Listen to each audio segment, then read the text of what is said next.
You're listening to the We Are Libertarians podcast network. Find all of our shows at wearelibertarians.com. Hey loves, Haley Steinfeld here. Let's be real. When I'm on the red carpet, everyone wants to know whose dress I'm wearing. But here's the thing. We're so focused on those details, we're missing something that's actually way more important. Breast health. It's wild. Breasts get so much attention, but they're still so ignored when it matters most. Don't know what I'm talking about? Tune in on February 9th and visit yourattentionplease.com. That's yourattentionplease.com. See you then. This episode is brought to you by LifeLock. During tax season, your personal info travels to a lot of places. Between payroll, your tax consultant, and the IRS. If your W-2 gets exposed, that's just the ticket for identity thieves. That's why LifeLock monitors millions of data points every second. If your identity is stolen, they'll fix it guaranteed or your money back. Don't let identity thieves take you for a ride. Save up to 40% your first year. Visit LifeLock.com/podcast. Terms apply. Welcome to the We Are Libertarians Presidential Series Debates. This is a series of 10 debates with every candidate for president formally invited to participate and provide their ideas on a variety of issues. Today, I got a good lineup for you. We are joined by Kim Ruff, Daniel Behrman, Christopher Marks, Ben Letter, Arvin Vohra, all running for president, all libertarians, and we're going to be discussing foreign policy. Candidates, you know the rules. You got 2 minutes to answer these questions. At the end of your allotted time, I'll simply say time and just quickly wrap up your thought.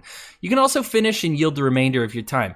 I will ask the question and call on you in a random order to answer. While I am a libertarian, I have designed these questions to be challenging and modeled both the questions and the format after the major presidential debates, not the friendly formats you may be used to. My audience is tasked with evaluating the quality of your responses. I will be judging you based on how prepared you are for the challenges I propose, how well you understand the question that I set before you, and how well you manage your time, and how compelling your answers are to make all Americans and not just libertarians vote for you. At the end, you'll be given 3 minutes to issue a closing statement. I will allow some time in between for us to have an open forum a little bit, and I will use some questions that have been submitted online to it, our Facebook Live to us. So if you got a question for the candidates, hit us up, let us know.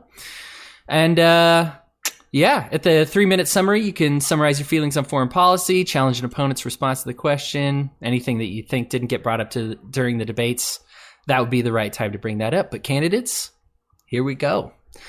According to the party platform, there's only one exception in which the Libertarian Party allows for government involvement, and that is in matters pertaining to defense.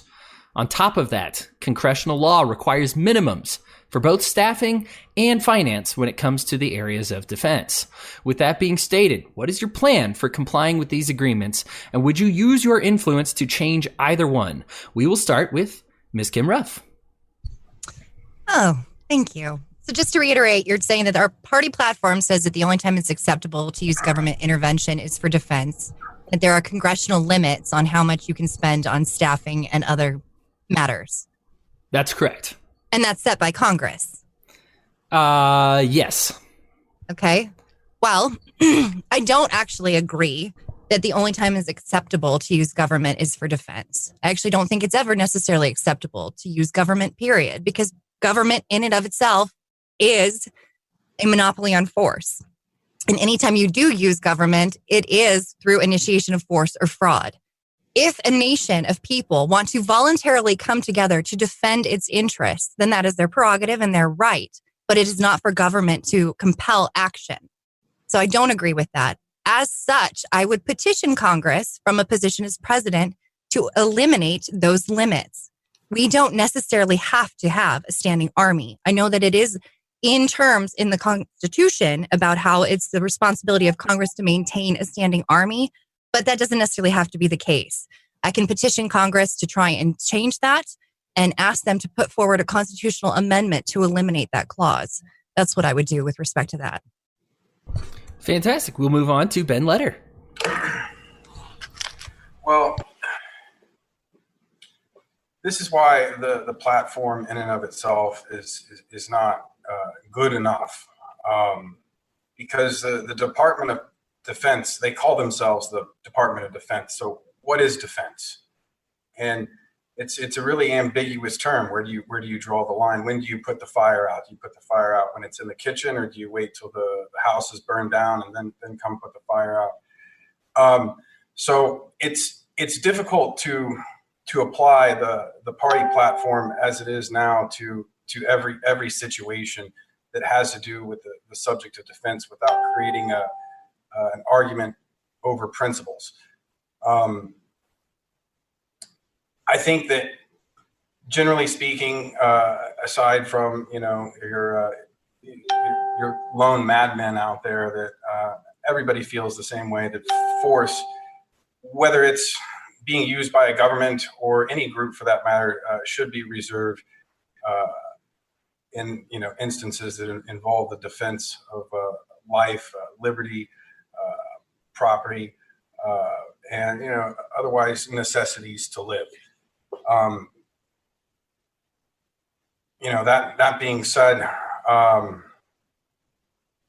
think that we've taken a step too far in a lot of directions as far as how we interpret defense as a nation, and we're really operating on an outdated method that involves bases all over the world and people all over the world. And we see that in this modern cyber era that people from other countries are able to do things like manipulate our elections and create chaos here in America without having to have bases here and without having to have troops here.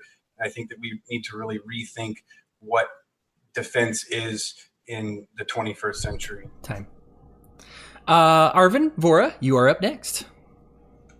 A couple things. The first thing I want to bring up is that the Libertarian Party platform does not require that the government use force for defense. It simply gives that option. And that is an option that I think is perfectly valid. I think it's perfectly valid to have that option open. However, what we have right now is not the government using the military for defense. What we have is a combination of welfare job creation, this massive standing army that we don't need for anything pertaining to our own defense. We have military welfare, where we're essentially providing free military to every country on earth. All that's doing functionally is enabling European socialism by providing their defense so they can spend their money on social welfare, and encouraging our supposed allies into taking more and more risky behaviors because they know that we have their back. I don't believe that that's an appropriate use for government. I don't think it's even appropriate use for somebody to do voluntarily. I think it's morally wrong what's going on. So when it comes to acting as president, here's what I'm going to do. I'm going to shut down foreign military bases, bring the troops home. I'm going to cut spending massively. I'm going to fire most current military staff and let them find less morally questionable jobs. When it comes to the specific congressional requirements, obviously I'm going to work to change them. I'll work to change them nicely if I can. If I need to use some kind of made-up Trump-style tactics, I'll do that if I need to.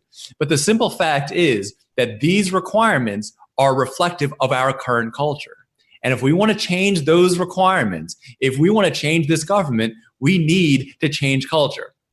If I'm elected president, it means the culture has changed massively. We've gotten rid of the ideas of welfarism and excessive militarism.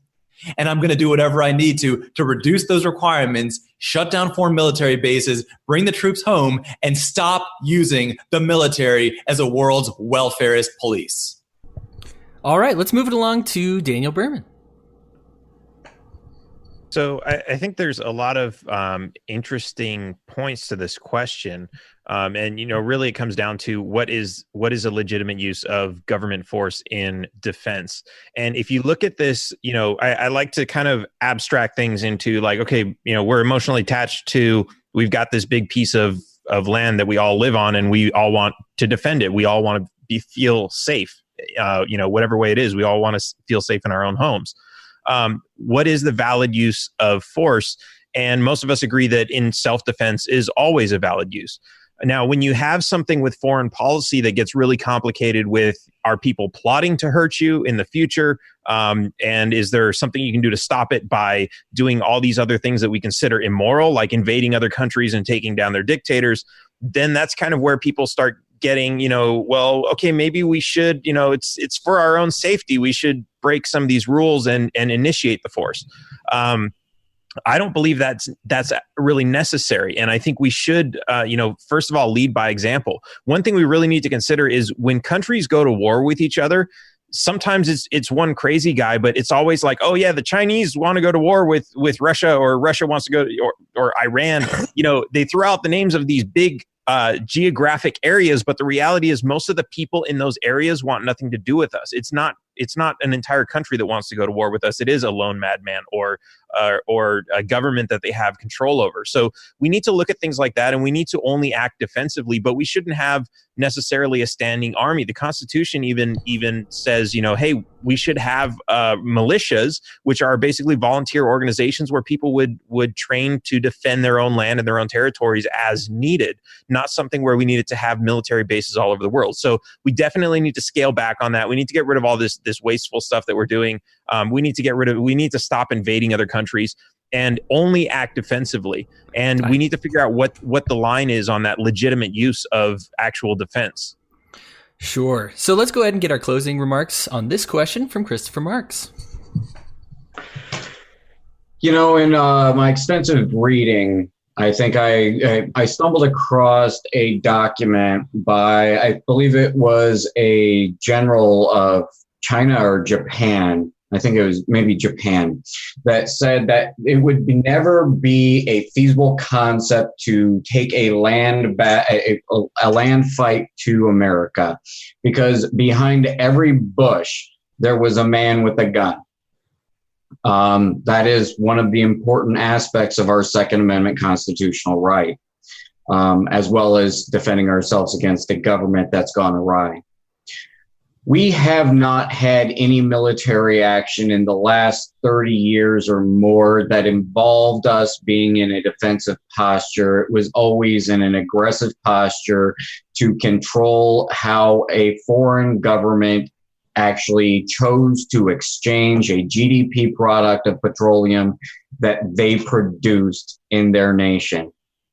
We have military bases all across this world. We are causing post-traumatic stress disorder to our military personnel, and we are failing them as servants to our nation through the VA. And it's all not for any moral and ethical position whatsoever. So a March 2020 administration would close down all of those military bases and bring them back to the United States. I think that we need to see our military personnel who have been sworn to uphold and defend our Constitution actually in a position of policing power, and let our police officers then seek honest employment and possibly pick up the Constitution and do some reading there. We can modify our nation and bring it back to the roots of what our nation was for. And it was not and never has been to control the whole entirety of the world. It has been meant to make sure that these American people are safe and protected. Great. Let's move on to the next question. As Commander-in-Chief, you will have an executive responsibility to lead our men and women in the armed forces. First, give me any qualifications you might have in leadership roles as it pertains to combat. And second, give the audience a brief overview of your plan for the military. As a Commander-in-Chief, we're going to start this one off with Arvin Vohra. As a person that runs an international business, I have students from all over the world. I know that if we want to spread American culture, we need to do it with free market trade, not war. When we engage in business with other countries, with people from other countries, what happens is our culture of freedom, democracy, equal rights, liberalism, those ideas spread. And that's the way to wage a modern war. To try to engage in a culture war using military force is baboon level stupid. The use of old-fashioned military techniques in a modern marketplace simply does not make sense. And so if you want to ask my experience is this. I know that if we want to share ideas, if we want to convince people to join us, force is not the way to do it. commerce is the way to do it. My plan for the military is simple. We don't need to use force to spread American ideas. And the way that we do that is by shutting down all foreign military bases, bringing the troops home, ceasing to deal with other nations with threats and violence, ending all trade sanctions so that other countries, including countries like North Korea, can see the wonders of capitalism, so they can see why they should adopt our ideology, so that their businesses have to learn about our culture so they can sell us things. That's what I want to see happen. My plan for the military is this. We need a much, much, much, much, much smaller military if we need any military at all. I want a military that is the smallest and the cheapest, the lowest costing, just to protect America. Not France, not Israel, not Saudi Arabia, just the United States, and let other countries provide their own defense. Welfare, I believe, domestically is wrong, but foreign military welfare is both wrong and inexplicable. If elected, I will end world policing, I will shut down all that behavior, and I will cut your taxes accordingly. Great. Next up, let's have Kim Ruff's thoughts on this.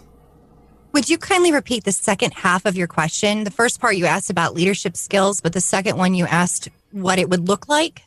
The leadership skills, yes, any leadership role, give me any qualifications you might have in leadership roles as it pertains to combat, and then also give the audience a brief overview of your plan for the military as a leader. Okay. All right. So as far as leadership roles and responsibilities are concerned, I would say that above and beyond all, they would need to have good character. So they'd have to have integrity, honesty, a commitment to ethics. I think that's incredibly important in a leadership role. Additionally, I think that they would have to be excellent communicators and have a respect for other cultures and individuals, as well as a desire to preserve human life above all else. I think that would be hugely important, and that would make them more likely to make healthier, humanistic, and safer decisions. Coolness under pressure is always a big one. Your ability to remain calm and deal with problems as they come with you without making rash decisions, costly decisions, is hugely important in a leader. And insofar as how the military would work under me, largely I would relegate it to a reservist status. My goal would be to end up ending all foreign wars of aggression, close all military bases, bring our troops back home, cease foreign aid, both military and material, and then basically engage in diplomacy and conflict negotiation through communication. So our military really would not be very active. In fact, they'd probably have to find other jobs to offset their income. That would be ideal. Okay, Christopher Marks, you're up next. Well, leadership skills. Used to be in business management. That was my original profession. I was kind of bored with it, so I went into troubleshooting and tech support. I enjoyed that. As far as military understanding, it is mandatory reading for any general in the U.S. military to read The Art of War. And I have been reading The Art of War numerous times a year since the age of 14, and I'm now 42. And combat. I think that the best way of actually dealing with any combative situation, as somebody that considers themselves a self-professed hacker, I say that you use intellect. You use words. One of the best military practices that I saw the United States get involved with was in 2013, 2014 during the Eastern Bloc of Ukraine and the information war that the United States established and created to overthrow the pro-Russian leadership of the Ukrainian government. I don't agree with what they did there in involving themselves in foreign government policy. However, it was an inspirational use of an information war practice. Those are the things that I would do. We don't need to use force. We can spread through more peaceful and diplomatic measures. We can actually create a stable global environment. Thank you for my time. You bet. Benjamin Leder, let's move that along to you. Hey, Hody, just for clarification, can you repeat the question from the top, please? You bet. As Commander-in-Chief, you will have an executive responsibility to lead our men and women in the armed forces. First, give me any qualifications you might have in leadership roles as it pertains to combat. And second, give the audience a brief overview of your plan as a leader for the military. Well, personally, I've never served in the United States Armed Forces.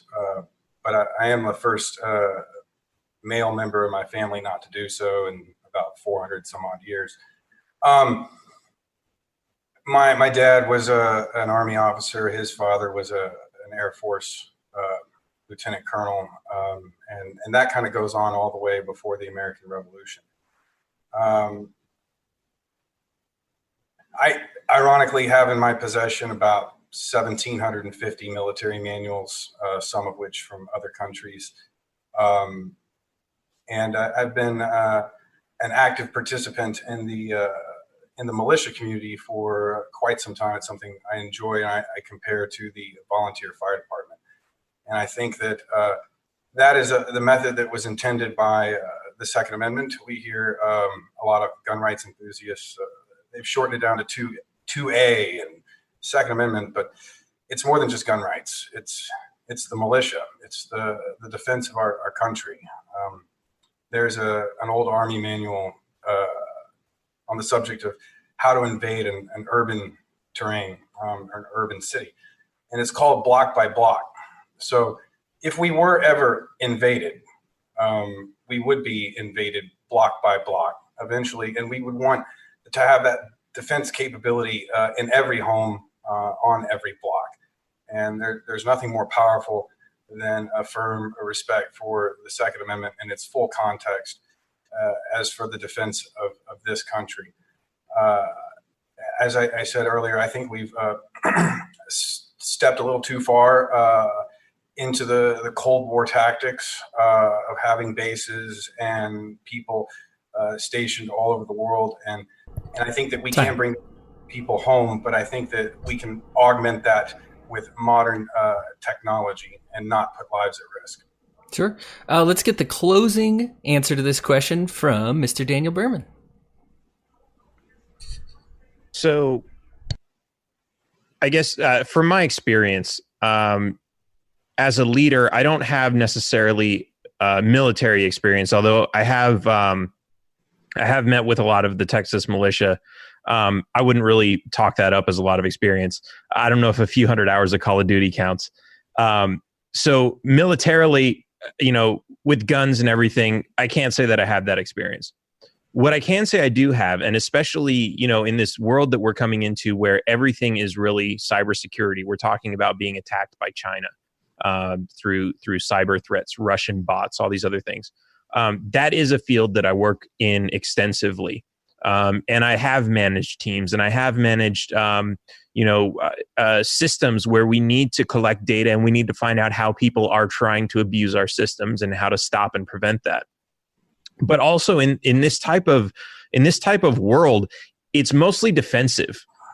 We don't talk, in the military world, we talk about, somebody's preparing to bomb us, let's go blow them up. That's not necessarily how that works. In information wars, it's more defensively. You don't need to attack the other person. You just need to keep yourself safe. And realistically, if you think about it, that works in big explosive war machines too. As long as you're keeping yourself safe, what does it matter? If somebody's launching missiles at you and you can shoot them all down, does it matter that you're not attacking the other person? Eventually, they're going to run out of resources, and they're going to see that it's not doing anything. Now, something else that's really interesting is the world that we're in now, because we have this global economy and because we're trading with everybody so much, it really doesn't, like Arvin was saying earlier, if we start to open up trade between all these different countries, it actually hurts them to try to attack us.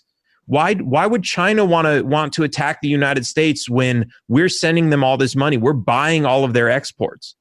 When we have trade like that, it doesn't benefit anyone to do that. So that's something we need to look at and de-escalate instead of retaliating. Okay, next question. Scholars are split on the concept of torture's effectiveness. While there are documented instances of preventing catastrophe through the means of torture, there are at least an equal number of instances in damage done to international relations resulting from such a practice. If you oppose torture, how would you defend your policy to an American populace that finds itself in danger due to the knowledge of a captive? If you support torture, how would you go about explaining the studies, including the one from the Scientific American that records how torture has managed to put more lives in danger and not less? And we'll go ahead and start with Christopher Marks.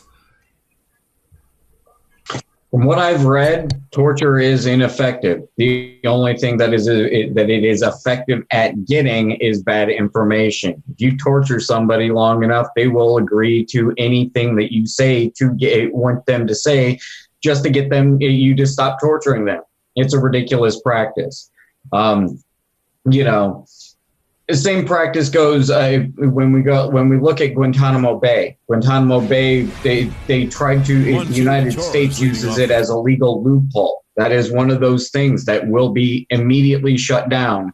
Not an open-ended promise like you got from the Obama administration. It will be closed and it will be defunded. I would just stop the practice. It's unethical, it's immoral, and quite frankly, it's ineffective. Okay, Daniel Behrman, you're up next. Sorry, can you repeat that question? Yeah, you bet. Scholars are split on the concept of torture's effectiveness. While there are documented instances of preventing catastrophe through torture, there are at least an equal number of instances in damage done to international relations resulting from such a practice. If you oppose torture, how would you defend your policy to an American populace that finds itself in danger due to the knowledge of a captive? If you support torture, how would you go about explaining the studies, including that from the Scientific American, that records how torture has managed to put more lives in danger and not less? Right. So I want to say I absolutely oppose torture. It's, our government at every level uses some form of torture to coerce things out of us. As Chris said, it gets bad information. You'll get people to admit to crimes, which, we talk about torture and we think about terrorists being tortured so we can find out where the bomb is or something. And we always see movies where that's the case. And I see those as propaganda. There was a movie where, they did that. They tortured somebody and they tortured him by killing his son in front of him so that he would give up the location of a bomb. These aren't realistic scenarios. They don't know that they have the right person. And this is in most cases, when we're talking about the military wanting to know the location of a bomb, it's their bomb. The FBI has created this bomb and given it to somebody. They know where it is. We've gotten nothing but bad information from torture, and we've caused a lot of harm to innocent people because of it. And this isn't just at the big international level. You look at what our local governments do in coercing false testimonies out of people, convincing them to plead guilty to crimes they didn't commit so that they're sent to prison for decades.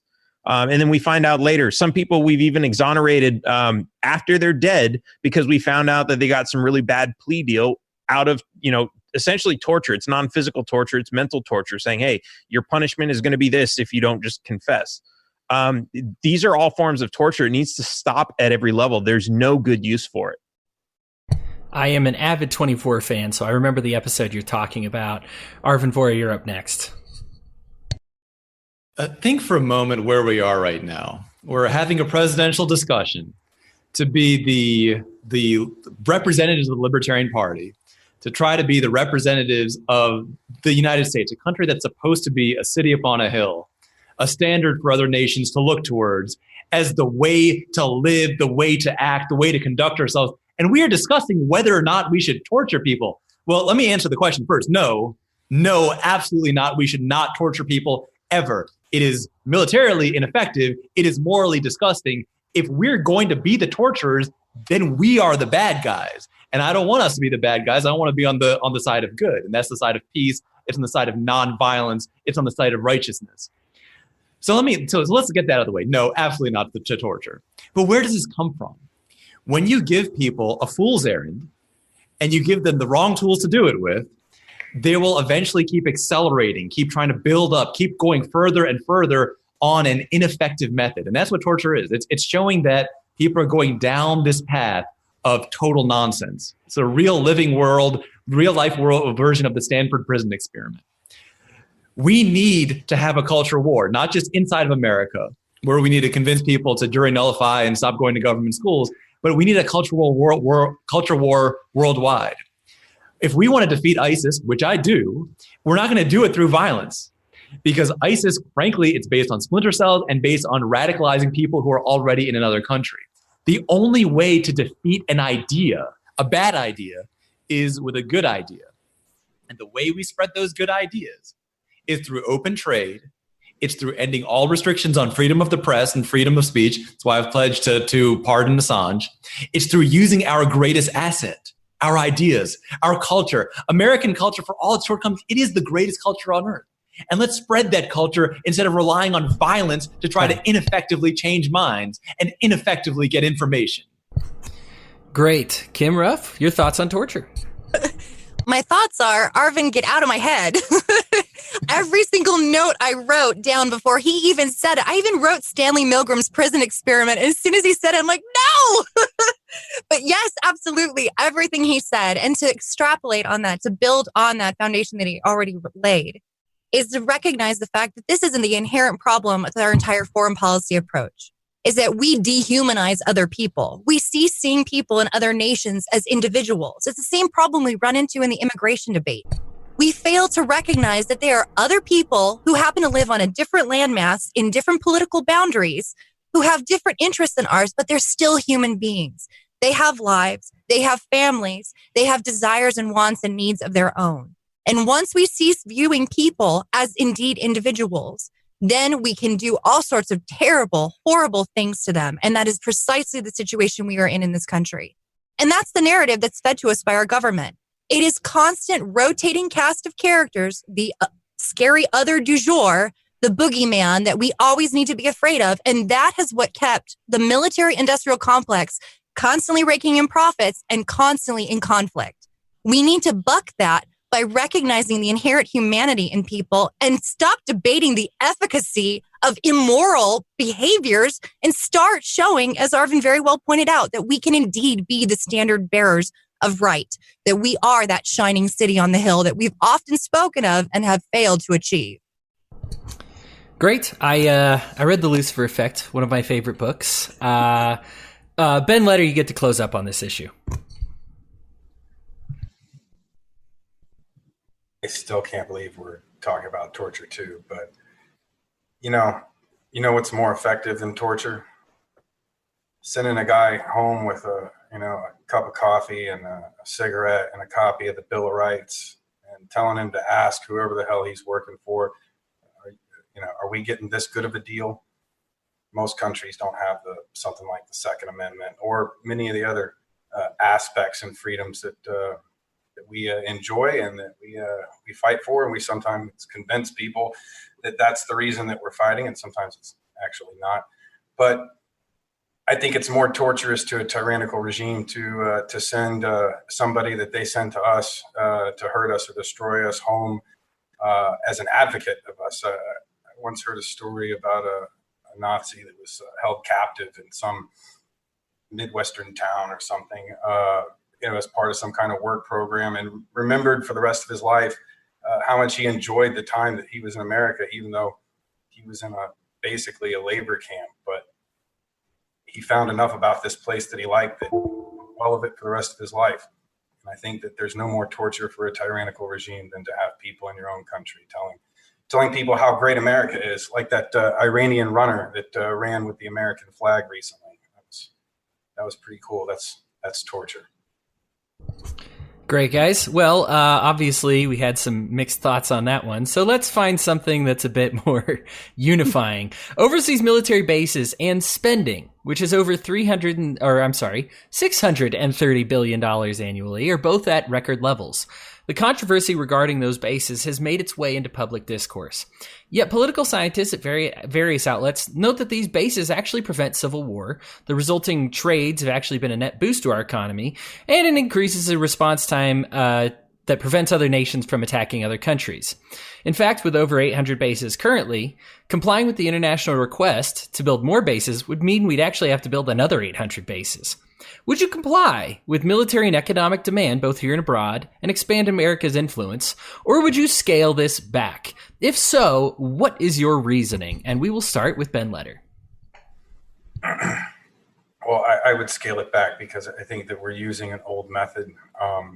War is not really fought with tanks and these old bases anymore. We're seeing a lot more drone strikes, things of that nature. We're seeing more cyber warfare. I think we should be investing less in these bases. I think that the people in these countries are perfectly capable of defending themselves, assuming that they have the ability to do so, that they're not being denied access to the tools of defense, to be able to defend themselves. I don't see why we need to be in the middle of all these fights, especially in a physical capacity. I don't think that really any libertarian does. I don't think there's a libertarian out there that wants to build more military bases or thinks that that's somehow beneficial. Now, if some defense contractors, if their bottom line gets hurt because of this, because they were banking on some type of world events to head towards that direction, well, I'm sorry for them. It's not in the interest of our country, and it's not in the interest of the world. Great. Let's move along to Arvin Vohra. I want to talk about a particular failed state and show how things go with that. So this failed state, a short time after its creation, was in a bloody and brutal civil war. And it was one of the most horrific civil wars in human history up till that point and even since then. Now, that state was the United States of America. 100 years into its founding, it was failed. And yet they found their way past it. The United States, we found our way past that. And that was part of our developing into the superpower that we are today. It's not our business to manage every country's civil war. First, it's beyond expensive. It is essentially impossible. Instead, it is our job to let other countries develop as they see fit, to develop through these things. Let them face the horrors of war. Let them understand what happens if you cling to theocratic backwardsness. Let them see what happens if you insist on totalitarianism or socialism or communism. Let them learn those lessons. Today, we're considering invading Venezuela. And I say let Venezuela and the rest of the world learn the lessons of socialism without us doing one single thing. We need to shut down foreign military bases. We need to bring the troops home. And we need to start with this idea, which is that the United States military, if we have one at all, should only exist to defend the United States. Now, as a nuclear power, we don't face a realistic threat from a foreign power. From a traditional army. We face only threats from ideas. The way we fight ideas is through culture war. And how do we fight a culture war? Open trade, sharing our ideas through commerce instead of war, through spreading our ideas through peace instead of through violence. The idea that we should be defending everyone from everyone else, it's absurd, and it only enriches military contractors because it's essentially an infinite cost thing. It's something that could never be achieved. It's not a war that's meant to be won. It's a war that's meant to go on forever and ever. And I'm not going to allow that to happen. If I'm elected, I'm shutting down all foreign military bases, bring the troops home. Okay. I'm sorry about the way the random list works, but Kim, you get to go after Arvin again. No! I'm like, ditto. I yield. No, absolutely. He's absolutely right. It's essential to the growth of society to periodically have regime changes, to let that pot boil up and over. When did we suddenly decide that the United States of America was responsible for being the world's police? We take the resources of our people and their taxpayer dollars, and then we put them over in foreign countries to plug a hole in the dam to prevent it from overflowing? No, allow the natural ebb and flow of societies, the evolution of people. Have them sort out their own conflicts. That's the only way you truly grow. And maybe, as Arvin pointed out, if you experience the bitterness of war, the huge, extraordinary loss of life and property that comes with violent conflict, you will be a hell of a lot more inclined to engage in open communication and dialogue. And that's really what's sorely lacking. So yes, by all means, I don't buy that argument for 1 minute that we have a responsibility to do that, to build more bases, we are currently in 150 different countries. We have 800 active bases. Most people who go in the military usually are planted in like Korea or Germany or Italy, where we don't actually have active conflicts. Close them all. Bring our troops home. Let's put all those great minds and individuals to work in the private sector and build our economy that way, instead of enriching defense contractors and other interested parties by engaging in what is, as Smedley Butler pointed out, the racket of war. Daniel Behrman, you're up next. So the question is, to kind of go back to these bases that we have. So suppose they do some good. Should we be paying for it? Absolutely not. There are bad things that happen around the world, in every place around the world, all the time. And we don't need to be the world's policemen. But there are people who are being negatively affected by that, and we shouldn't just turn our backs on them. But what does that mean? Does that mean we should create this massive military that runs around the world saving people? No. What we should do is we should encourage people through information, through volunteerism, to encourage people to protect themselves, to encourage people to learn about how governments and these regimes work, to understand that freedom is a better solution. We want people in foreign countries to adopt this idea that freedom is better for them, that they shouldn't have their lives run by tyrants, and especially violent tyrants who are forcing them to interact with the government in ways that is not good for them. So we should encourage that, but we shouldn't steal from Americans to set up a military power to violently go in and attack people that, to change things. It doesn't work that way. Sure, there might be some good benefits from one thing, but do they outweigh the negative benefits? And is it a just way of doing it?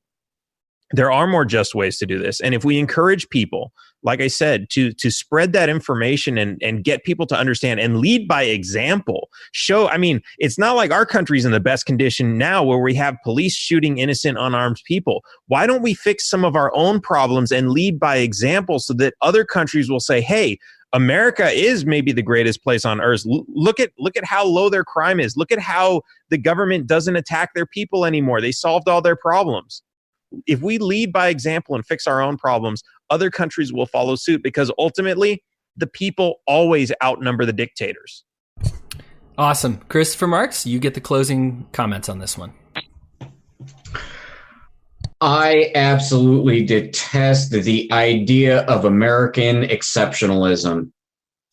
We have domestically problems with our state governments kidnapping children from parents, kidnapping parents, incarcerating them, all to get Social Security funds to fund, like here in Indiana, a $1.2 billion in 2017 Department of Child Services. We have, and then you've got to calculate in that annually it's about $34,000 to actually take care of each inmate that's in the for-profit prison system. We've got all of these problems here in the United States, and you're telling me that there are 800 military bases overseas that are costing us over $500 billion, or about $500 billion, when we're $22 trillion in debt. I've always had a metaphor. If your relationship is in shambles, don't go to your neighbor and give them relationship advice, because that's ridiculous. That's what we're doing here in the United States. That's what American exceptionalism is beating our chest to, and it needs to be put to a stop. America isn't the greatest nation out there. It isn't the greatest anything, because we have our problems. And until we actually stop looking outward and take a look inwards and fix our nation from within and actually make America great for the first time, only then could we ever tout any level of American exceptionalism and offer relationship advice to a foreign government. All right. Great job, everybody, right at the 2-minute marker on that one. All right, next question. Prisoners of war are largely protected by the Geneva Convention and other treaties established through the United Nations. However, it is well known that countries, including the United States, routinely ignore these arrangements. It's a 2-part question I have for you. How would you treat prisoners here in the United States? And what would you do about American prisoners who are tortured and abused abroad? And we'll start that, once again, with Ben Letter.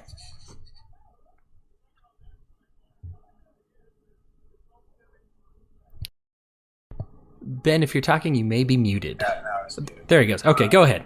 We're speaking specifically of prisoners of war. Yes. Okay.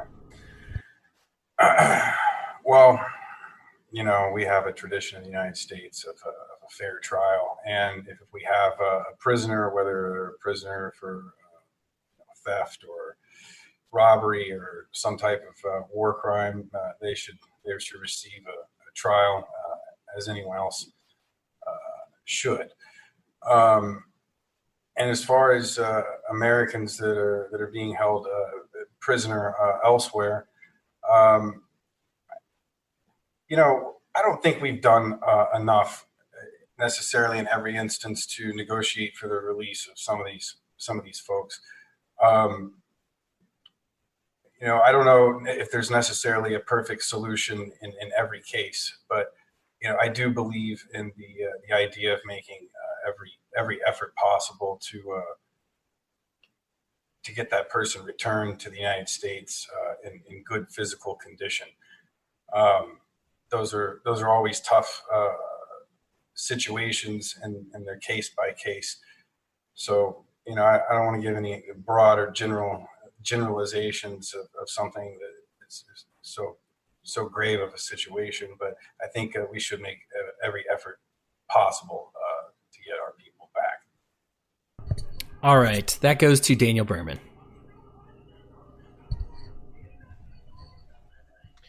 So this is an interesting question. I think, you know, how do we treat prisoners in general?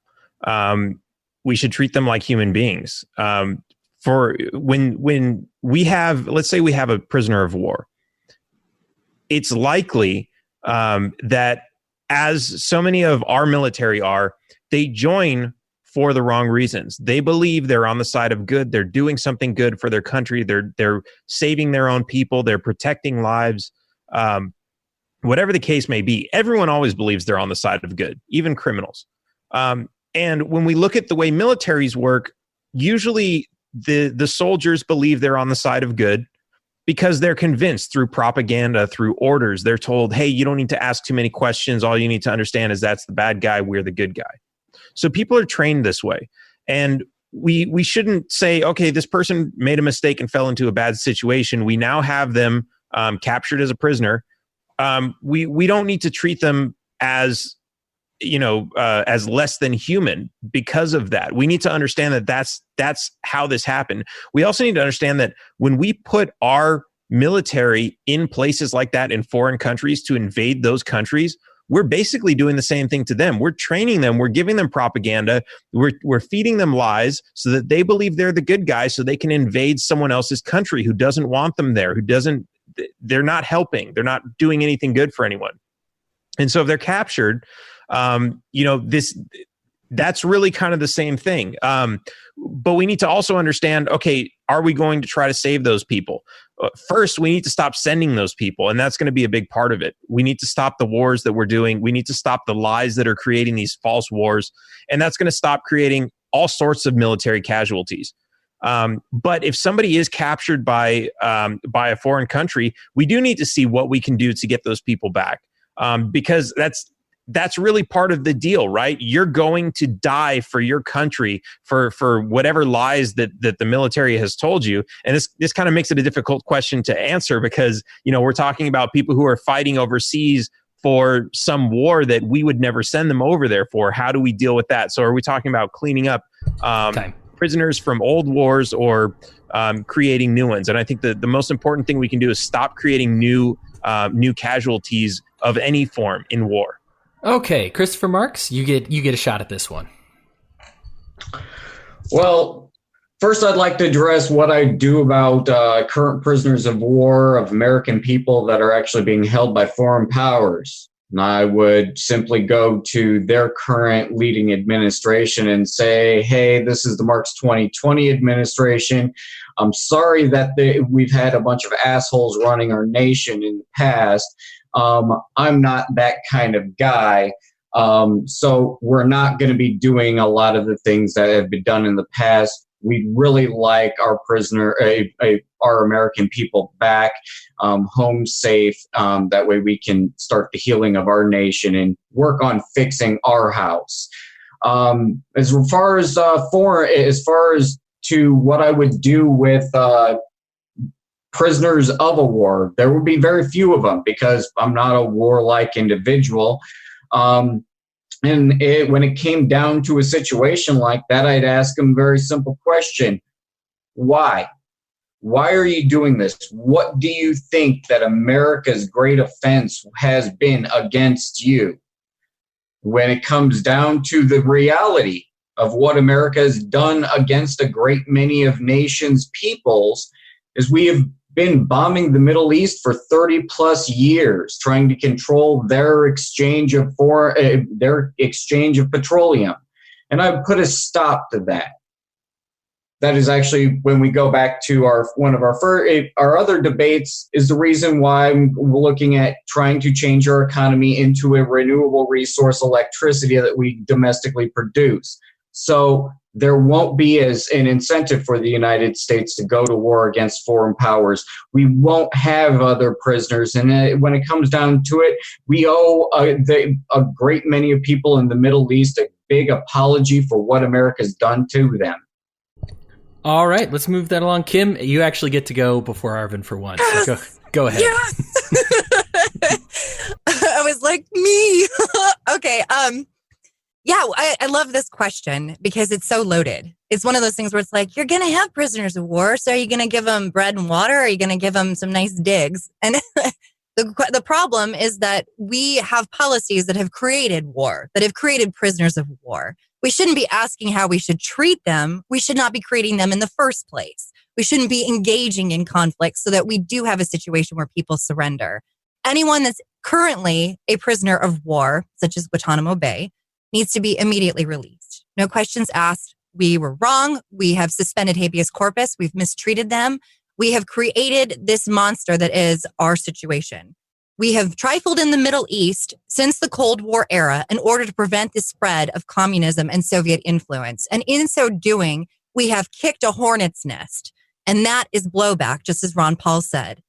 All these people are frustrated for the same reason anyone would be frustrated. We are going into their country and telling them how it's going to be. It doesn't matter what their democratically elected processes are. It doesn't matter who's in charge. It doesn't matter what they believe or how they wish to live. We have interest in that area and we're going to force our way on them. So yeah, we made them mad. And then we perpetuate the problem by torturing them and by keeping them permanently interred. On top of that, the other question that I have a problem with is what we define as a prisoner of war. What we define as war is, if you look at the situation with Japanese internment camps during World War II, all of those people were American citizens. And yet, because we were scared of the Japanese, and we did push that one too, with tariffs and by engaging in some hinky behavior in the Pacific, we ended up taking all these American citizens and Japanese immigrants and sticking them in internment camps. And we said that was perfectly acceptable because we were at war. Well, according to our own policies, we're always at war. And there's always somebody that we're fighting with. So it's never acceptable to make prisoners of war, and it's never acceptable to be at war. And insofar as negotiating for other people, man, it's going to be a busy first week in office. I'm going to have to go to so many countries and just basically say, listen, I'm not going to mess with you anymore. We are not those people anymore. We cannot undo what we did, but we'll end the cycle of abuse now. Give us our boys. Let's go home. All right. Arvin, you get to follow up on that. It's okay for you to say ditto to what she said. Move on.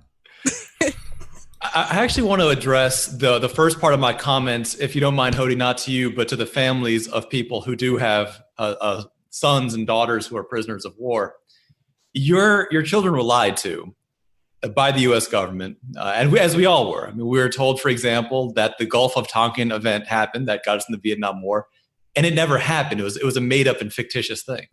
And based on false information, your sons or your daughters have been sent overseas to commit atrocities. They've killed people without justification. They've damaged property. They've maimed people. They've done all kinds of horrific things. And not surprisingly, those countries have arrested them and locked them up. And in a lot of ways, they're kind of getting off easy because the normal punishment for multiple murders is much worse than what they're facing. Now, that said, I've been tricked by the same government. I know that this government can be tricky, so I'm not going to leave them there. But I do want you to understand this. What they were doing was wrong. They were tricked into doing something wrong, but it was wrong. Now, when it comes to negotiation, when it comes to tactical thinking, you'll find that there's not many people who have the same level of skill that I do. It is one of the things that I am the best at. And I will certainly put all those skills to use to try to get your sons and daughters back home. As to people who are here, who are our prisoners of war, the United States, we have a fundamental belief. We have a belief in, as Kim just mentioned, habeas corpus. That means you have the right to a trial. The idea that we simply kidnap somebody, put them in a cage, and say you can't have a trial, that's morally wrong. That's un-American. It's unethical. And I'm not going to stand by that. If you did something wrong in the United States under the current system, yeah, you need to stand trial. But you're going to stand trial. You're going to face a jury. You're going to face a judge. You're not going to be just locked up with no possibility of any kind of civil remedy. So I'm going to work to bring the prisoners of war home. I'm going to stop sending people overseas so we don't make any more. And the ones here, they're going to get a fair and reasonable trial. All right. Thank you so much, guys. Next question. Enemies of America attempt to get a hold of nuclear bombs and technology. On one hand, the effort to prevent the acquisition of nuclear bombs is expensive, forces countries to use inferior technology, and it's also very invasive. On the other hand, intelligence from multiple nations has noted that our efforts have prevented nuclear bombs from being acquired by Al-Qaeda, ISIS, North Korea, and others. What would you do, if anything, about hostile forces attempting to get a hold of nuclear bombs, and why? And luck of the draw, we'll pick up where we left off. Arvin Vohra, you get to start with that. Let's think about why countries want nuclear bombs in the first place. You're dealing with something that's big, it's expensive, it has radiation risks. It is a problematic thing to have. And as much as I like weapons, I don't want a recreational nuke because it seems like a gigantic nuisance.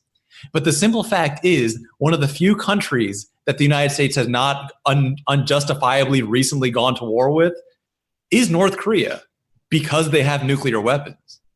Countries want nuclear weapons for one reason, which is to stop the United States from invading them. The United States invades countries just as much as it violates people's natural property rights at home. In order to get the United States military to stop, many countries believe, they correctly believe, that the only way to do that is with a nuclear bomb. My job is to convince countries that they don't need that. You don't need a nuclear weapon to stop the United States of America. And what I'm going to do is this. I'm going to shut down all foreign military bases and bring the troops home. Create a reputation of no longer invading or violating other countries' sovereign territory. Now, the question is, would I work to help other countries build a nuclear bomb? No, it's a disgusting weapon. It's a weapon that kills more innocents than it does military targets. It's not a weapon that I support using. It's certainly not a weapon that I would want to see spread any further. And I certainly believe that restricting access to that information through whatever method, whatever cryptography or whatever, is totally fine. But the key here is we need to get rid of the demand for the nuclear weapons. If we keep that demand, which is created by invading other countries, countries are going to find some way or another to get that. They're going to figure out some way to do it. And yes, it'll probably be an inferior bomb. And yes, it's probably going to have more issues. Ending this kind of demand for nuclear weapons can only happen if we stop invading countries, if we stop acting as the world's police, if we stop getting involved, for example, on both sides of civil wars and other absurdities. So I'm going to shut that down by getting rid of that demand, by bringing the troops home, shutting down foreign military bases, and ending world policing. Okay, moving on. Benjamin Letter. Well, cat's been out of the bag on the nuclear weapons for 70 years now, a while. And right now, I think there's nine countries that have nuclear weapons. Now, of course, some of those could be pre-staged in other countries clandestinely. Supposedly, some have been stolen and have come up missing. The Soviet Union used to just keep them under, padlocks in Siberia, thinking nobody was going to go out there. They're out there. And for the most part, I think, like everybody here has identified at some point this evening, that people, not governments, but people, don't want to wage war. Aside from the lone madman.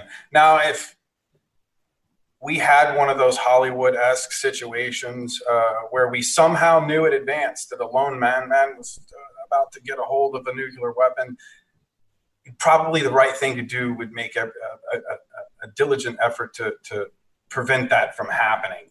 And I think that counts as defense in that instance. But there is a nuclear market out there.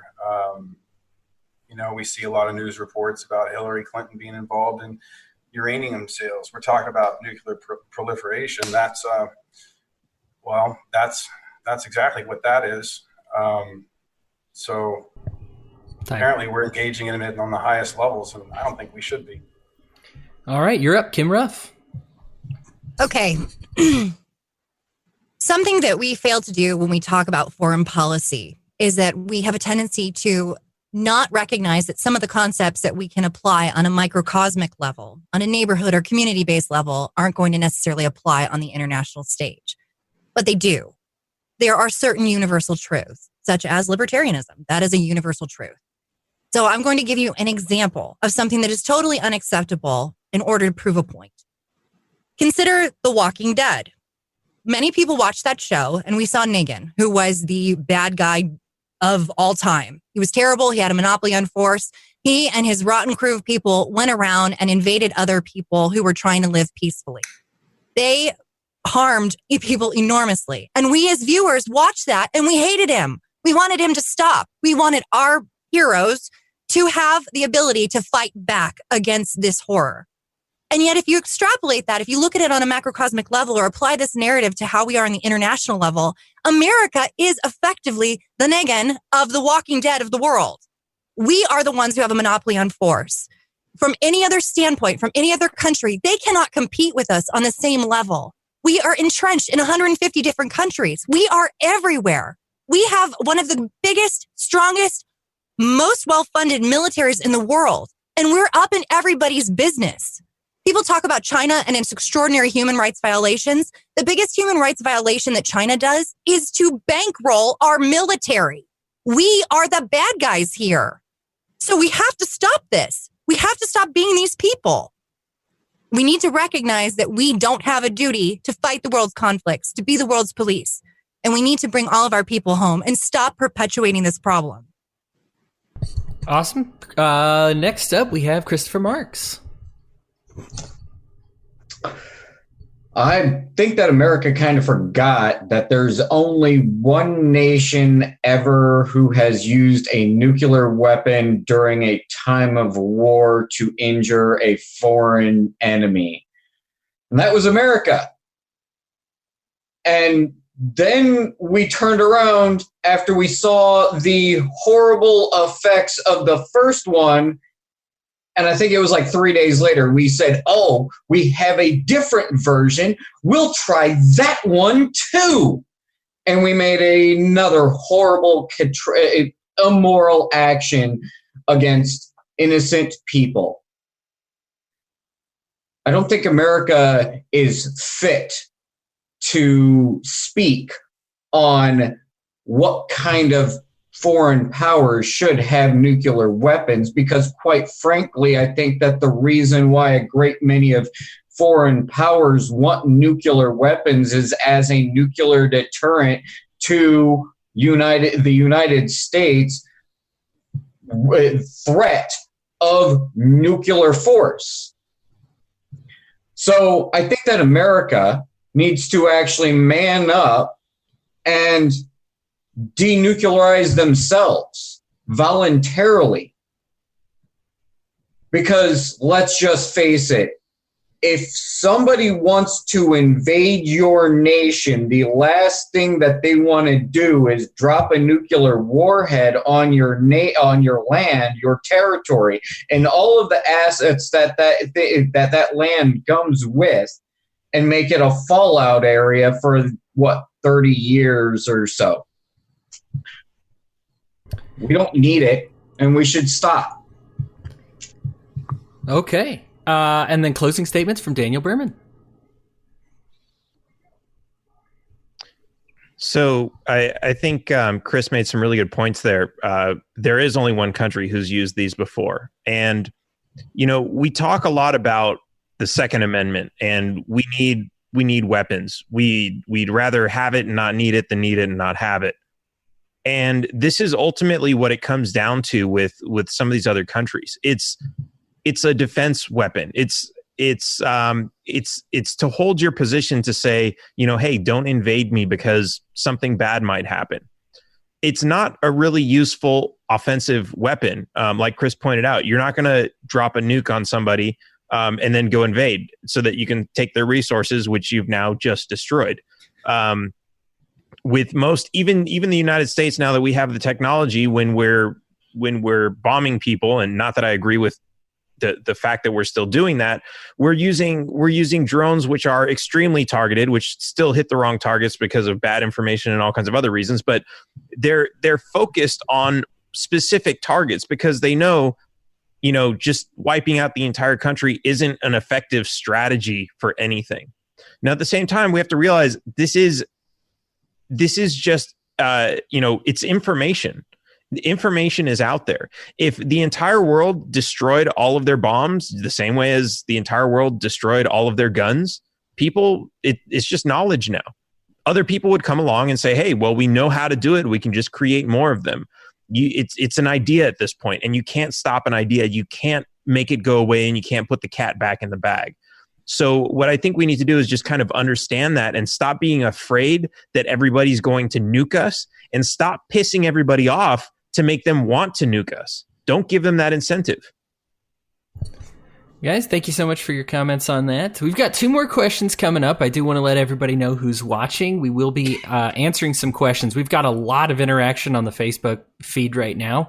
We only have 1 question as of right now, and the candidates are going to do an open forum with your questions here in just a few minutes. So if you did have something that you wanted answered and you haven't heard it answered yet, go ahead and link it in there, and we'll have the candidates kick it back and forth.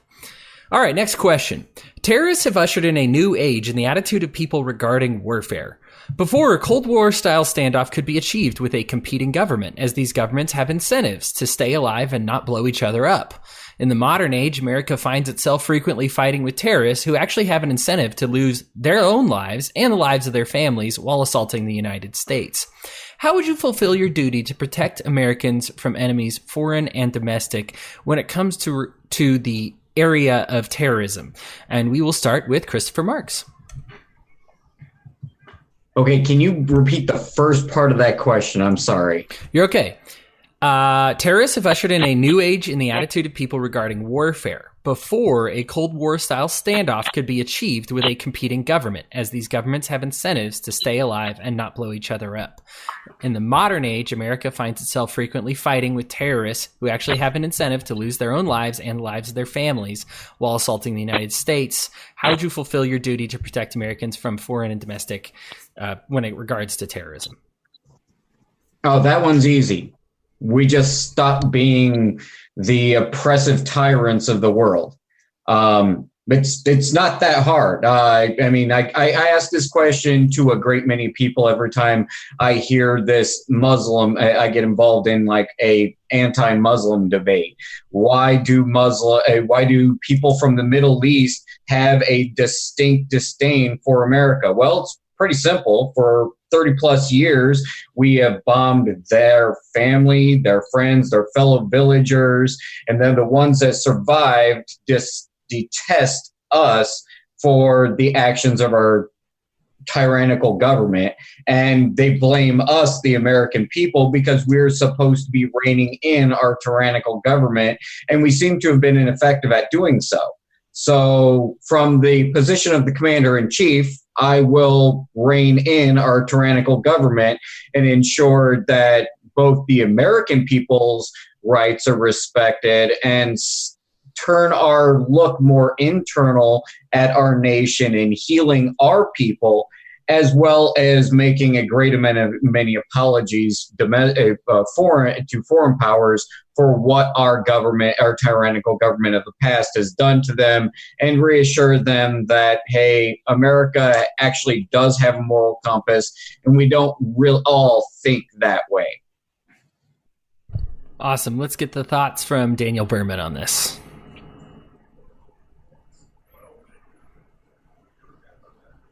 Sorry, can you repeat that question one more time? Sure. Terrorists have ushered in a new age in the attitude of people regarding warfare. Before, a Cold War-style standoff could be achieved with a competing government, as these governments have incentives to stay alive and not blow each other up. In the modern age, America finds itself frequently fighting with terrorists who actually have an incentive to lose their own lives and the lives of their families while assaulting the United States.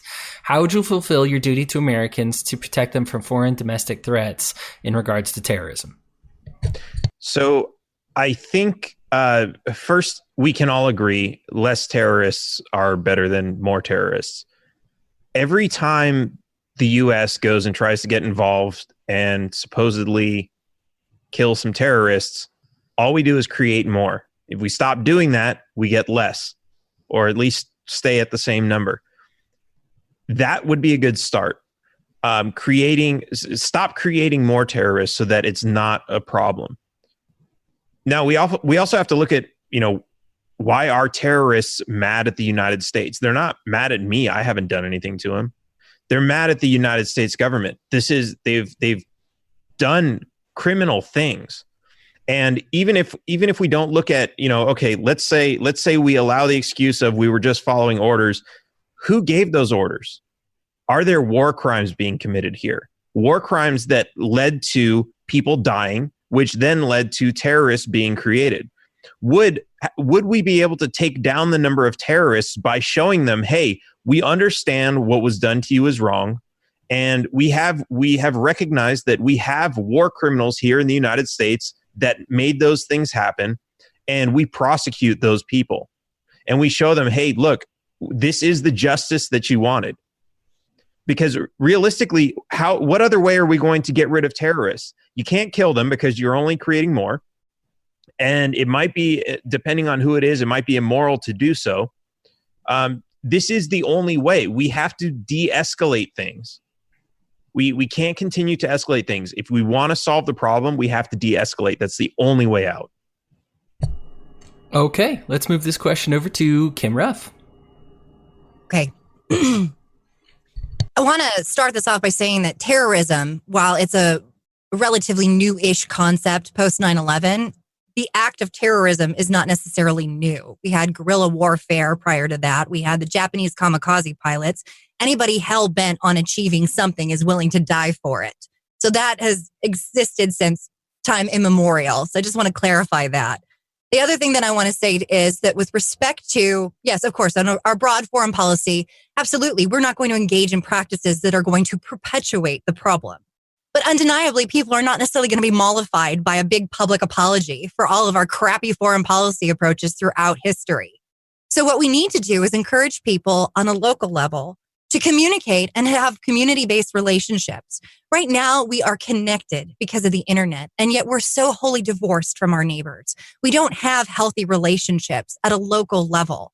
If we actually communicated with our neighbors, got to know the people that lived near us, built relationships with them, and then looked out for one another, defended each other, much in the way that Switzerland does, where they don't actually have an army, they have militias, individuals who know how to use firearms and look out for one another. Never you mind the fact that they're in a strategically nicely placed location. If everybody actually had those relationships and they did look out for each other, then they could be the eye that catches the crime. They could be the people who defend each other rather than relying on government to be the eye or government to be the force, because that never solves the problem. So that's how we would handle it there. All right. Benjamin Letter, you're up next. Yeah, as Kim said, terrorism or the concept thereof is not new, and it's really kind of the antithesis of libertarianism. We have our libertarian pledge, which basically says that we won't commit violence for political and social goals, and that's essentially what a terrorist is someone that's willing to commit violence to achieve their political and social or perhaps religious goals. I think that there's an assumption that the one thing creates a terrorist. Well, first off, what is a terrorist? I think we kind of defined it if we look at it within the scope of that definition, but what creates that? I don't know if everybody that would fit into that category would have necessarily been created because of something the American government did to them per se.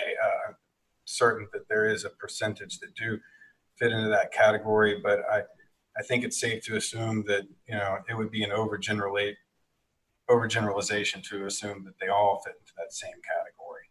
So I think if they fit into the category of where we have agitated this situation, de-escalation is the solution. That's your first go-to. If it's some other strange category where, for some reason that they just want to, destroy us, I guess maybe that's a different problem altogether. But, I'm not necessarily aware of a large group of anybody that's publicly declared that their aim is to destroy America. I've seen some lone people proclaim that, but not in a serious or credible capacity. But I'm a firm believer in the Second Amendment as the ultimate solution of communities being able to secure themselves from all threats, foreign and domestic. Okay, and then we will bring it home with Arvin Vohra. I agree with the sentiments that I've heard that if we shut down our foreign enemy creation operations, we're probably going to create fewer enemies. Where if we stop antagonizing people, bombing hospitals and weddings, fewer people will want to blow themselves up in their effort to strike back at the United States. If we stop harming people's families, yes, there'll be fewer terrorists. But there is another step to that. And this is the important part. What fuels terrorism, the reason that somebody joins a terrorist organization is parallel to the reason that somebody joins any criminal gang. They have poverty. They don't feel they have opportunities. You have a charismatic leader that tells them a bunch of stuff they want to hear. And ending military involvement will reduce that to some extent, but it's not going to erase that. And so if we want to erase that, we need to take it one step further. Listen, we've all, if you've ever talked to any group of white nationalists, they're going to tell you all kinds of things that the Jews do that range from unlikely to ludicrous. And those ideas with no evidence of any kind and tons of evidence to the contrary can still spread. And that could still happen in these areas. People could still spread that against America. So how do we address that? By spreading American culture. And the way we spread American culture is through free trade. It's through open borders. It's through making sure that our ideas are getting out there. When we let people in Iran and North Korea sell to America, for example, you know what happens? If they want to advertise their goods to America, they have to learn about American culture. And that means they learn about American culture. They're advertised, their staff, their support groups learn about American culture. And they start to realize that these things that their government or these local terrorist groups are saying are simply not true. And they realize the power of freedom of speech, freedom of thought, liberalism, equal rights, these great things, and those spread with open trade. So yes, obviously I want to stop all this ridiculous military behavior, but I want to also use free and open trade to spread American culture, to create the bonds of commerce so that we create allies instead of enemies. Gotcha. See, here I thought spreading culture through the military was awesome, but then you said it's baboon level stupid, so I've kind of backed off on that. Our final question here, guys, before we get to some comments from the Facebook as well as the open forum. Victims of U.S. policy frequently apply to come to the United States from nations that are in turmoil. While most of these are collateral damage, we have had known enemies of the United States apply for asylum before. What would be your screening policy regarding these individuals that are fleeing from these hostile or nations that are in disruption? And we'll start with Kim Ruff. Okay. I know a lot of people have been exploring the idea of reinstituting an Ellis Island style immigration policy. I'm personally a big proponent of sponsorship. This was something that was done by my surrogate grandmother. This is a family friend who was functionally like a grandmother to me. She was in Germany prior to the outset of the rise of Hitler, and her father, who was a doctor, got sponsorship from some patients of his who had moved to Michigan. So that they sponsored the entire family to come to America. They found them a job, they found them some housing. They looked out for them in the community. I thought that was a really excellent plan because that was something that was strictly voluntary. It were people that were already in the community vouching for and speaking to other individuals and creating an opportunity for them and taking responsibility for their success. I think if we actually had much more of that kind of wonderful relationship with other individuals, if we again saw them as individuals and we treated them with humanity, we would be much more inclined to welcome them into our country. And I do think there's a lot of people who want to bring people who are seeking asylum from countries into this world and to sponsor them. And we should allow them to do so. So I think that's absolutely something we should do. And I think it's incredibly cruel that we have our military go into other countries and utilize individuals in those countries to aid the military, to be a translator, to provide them with resources at risk to their own life and security, and then tell them they can't come here. We owe it to people to allow them the opportunity to freely migrate to America should they so choose. And we can stop creating problems in their country, though, by stop meddling in their affairs as well. Ben Letter, you're up next. Well, I'm also a fan of the kind of the reinstitution of the Ellis Island that Larry Sharp's been tossing around a lot lately.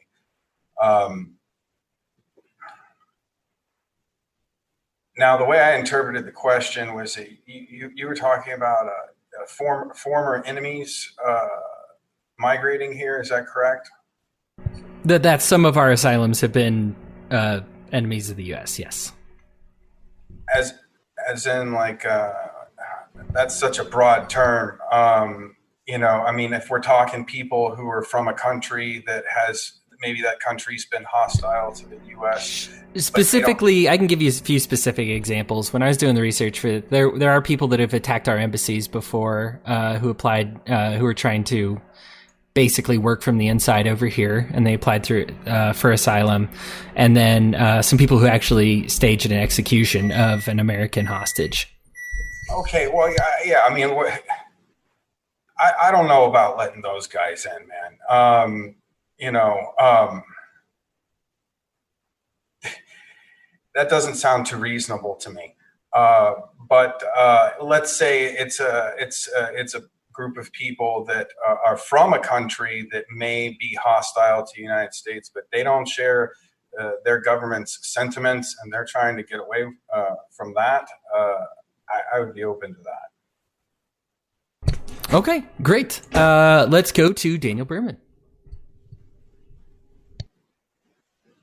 So I like that Ben kind of asked the question, what type of enemy is this? And to your examples where it's somebody who's actually committed a crime against an embassy, against an American, even though this is in a war zone, let's forget about war.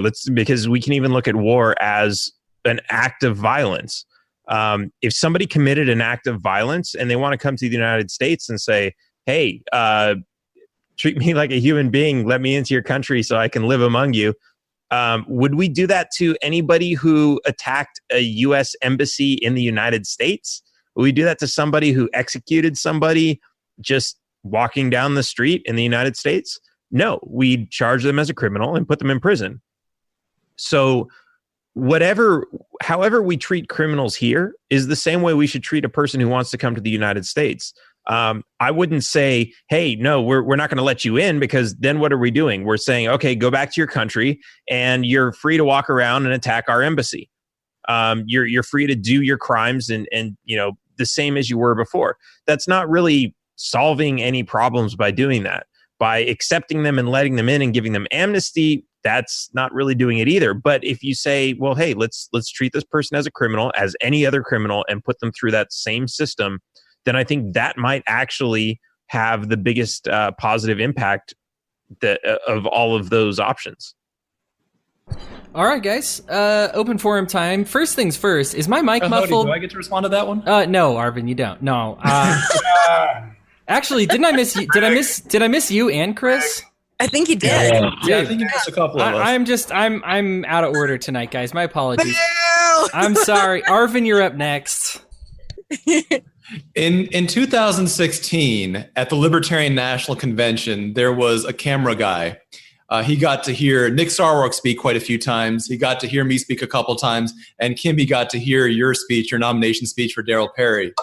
And by the end of all of that, he had been converted. He became a libertarian. For the first time in his life, he'd never considered it, but he was converted. When you see people who are treating each other with respect, when you see a group of people that really embody the ethics and morality that are universally understood, people get converted.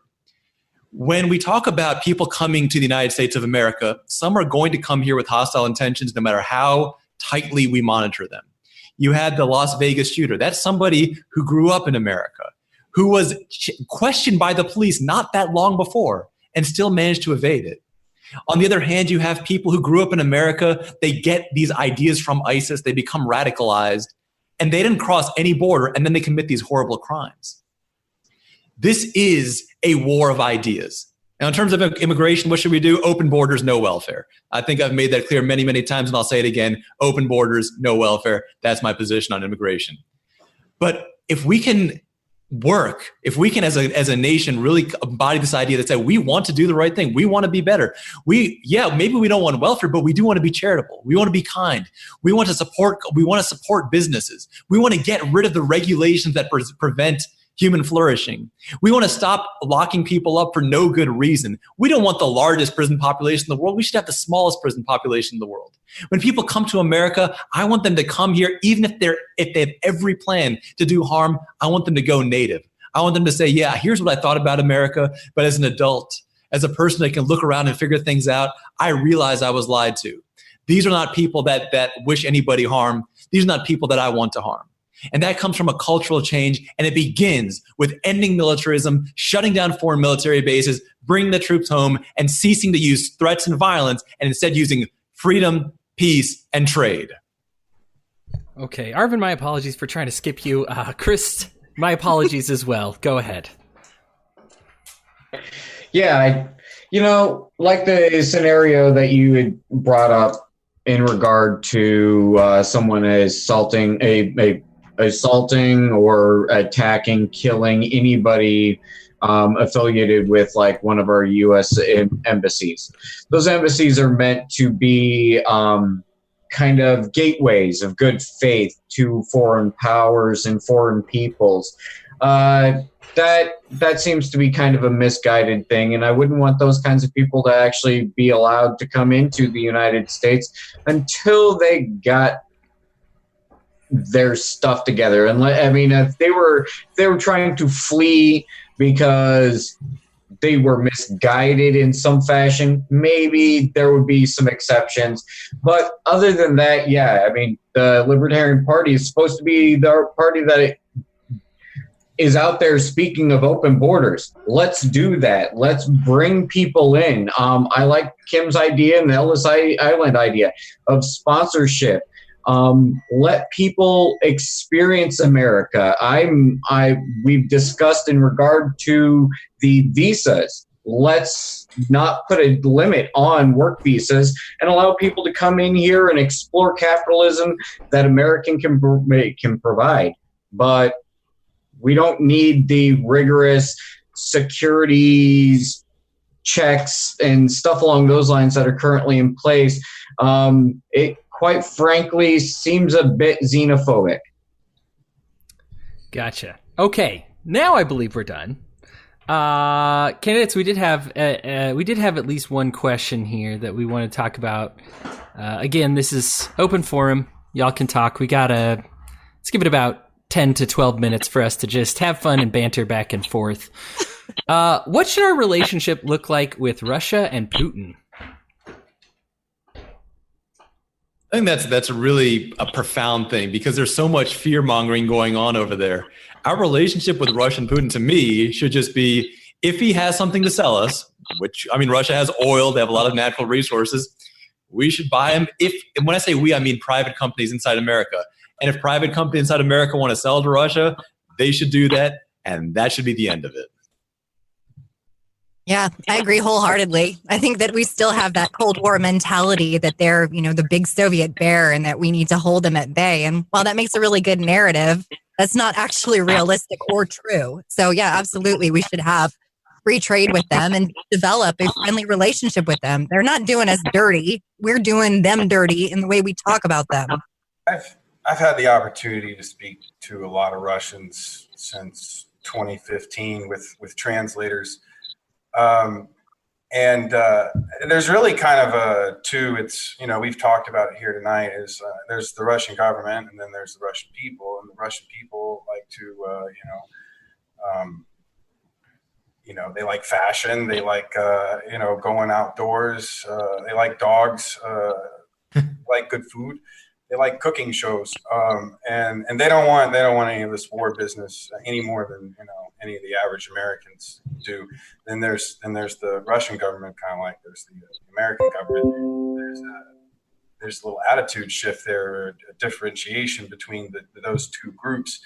Now, I mean, Putin's not to be underestimated. He essentially grew up in the KGB. He's a mastermind of the intelligence world, and should never be underestimated. And Russia and elements within Russia do have aspirations of expansion, and they've done some covert invasions here themselves over the last few years, and we hardly never talk about the little countries and little territories that they've been invading, and the fact that they have their own version of Blackwater. And many other things. We do not have a monopoly on this type of activity. You said that you have a lot of Russian friends. I think if you're on Facebook, I believe half of your friends are Russian, just by default of being on Facebook. And you did summarize their activities. You completely forgot to mention shirtless horseback riding, though. That's popular. Actually, I'm kind of interested in maybe possibly going to Russia at some point in time. Over in Russia, they have a whole community that goes out and lives as indigenous Native American peoples. They dress. It's like a cosplay lifestyle kind of thing they do over there. It's kind of interesting. But yeah, I mean, the posturing of Putin in regard to this, I am a manly man kind of thing. I mean, quite frankly, if you understand anything about alpha posturing, when somebody feels compelled to actually exhibit some alpha posturing, it's generally due to some form of inadequacies. Ooh. Okay. So Chris is taking us to war with Russia. Yeah, so that's all I heard. Will you say that to his face? I'm actually a big proponent for if there is any type of military action. Native American culture, we actually had a commander-in-chief, a war chief, and then we had a political chief. These were two separate individuals. And we would try to go through our regular chief for diplomatic measures, and then we would revert power in times of war to our war chief. I, as hoping to aspire to become the chief and war chief of the United States, I am more than willing to, as a diplomatic measure, go into a pay-per-view event ringside knuckle up battle with any other president, that includes Putin, into an octagon ring paper event. Nation's winner, the winner of that event, the nation takes the pot for the pay-per-view event, and I will knuckle up with any other leading candidate, man, woman, or child, in the octagon to diplomatically resolve things if we need to actually fight it out. This reminds me of Oh my gosh. the movie Idiocracy, where we had the wrestler as the president. That's how we got there. That's how we get there. You know what? But if it saves our men and women in the military from actually having to go out and fight in some frivolous little tuffle because of somebody's opinion about somebody walking around riding a horse without their shirt on and alpha posturing, so be it. Well, I think that's kind of the idea of the Olympics or the World Cup or something like that, is to have some sort of international competition to, show your supremacy of kicking the ball around or something like that. But it's, of course, sports turns into something that totally becomes a distraction from people from what's going on in the real world. So while we're all watching, hey, let's all come together as the world under the Olympics, the military's going, hey, nobody's looking. Let's go do all our shady stuff now. And people riot over soccer games too. Yeah, it doesn't always bring out the best in people. The Miami is one of during our diplomatic measures, we had this kind of practice called counting coup. And effectively, for anybody that doesn't understand Native American culture, it's like a diplomatic panty raid where we would send one of our warriors in to steal something of some significance of the other tribe's possession. And then during the together, the diplomatic meeting where our chief met with their chief, we would go, your drum, see that? I got your drum. One of our warriors went through all of your defenses and we stole your drum. Here you go. There it is. That's it back. Do you want to go against all of our nation's warriors? And it was a way of deterring people from or other tribes from warring against our tribes. It led to the Iroquois-Illinois Confederacy, where we had many tribal nations join together in a diplomatic union together, very similar to the way that the United States has unified its individual state jurisdictions.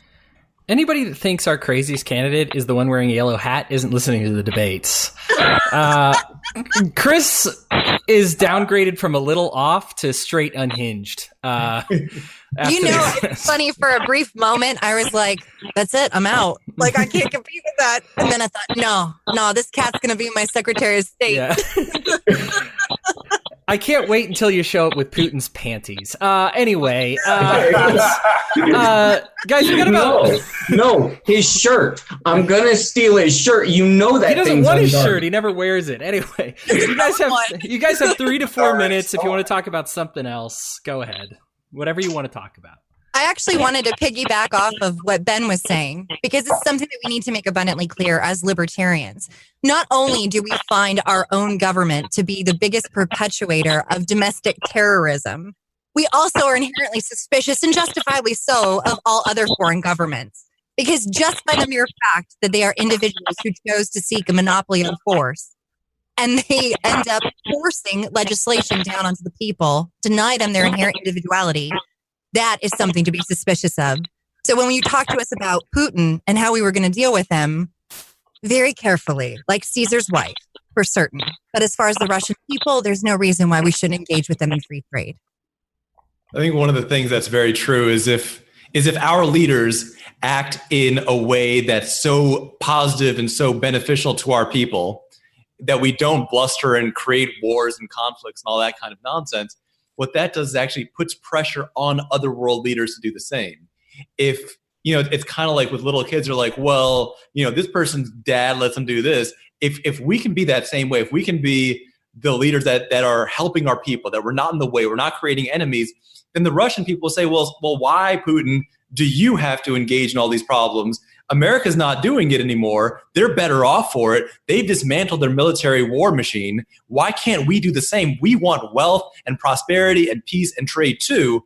It's not fair. You need to be more like the American leaders. And I think that's the kind of political pressure that actually works. Leading by example. It is the most effective way, in my opinion, to change somebody else's behavior.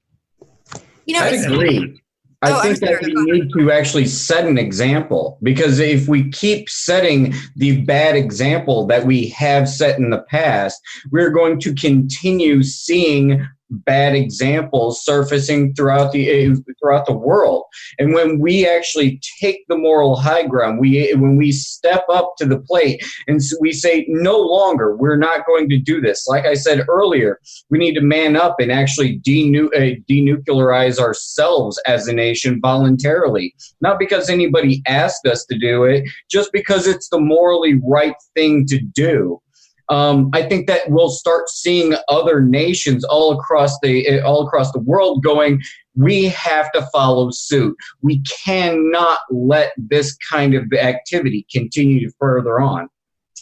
I chuckle every time someone says nuclear. It's nuclear.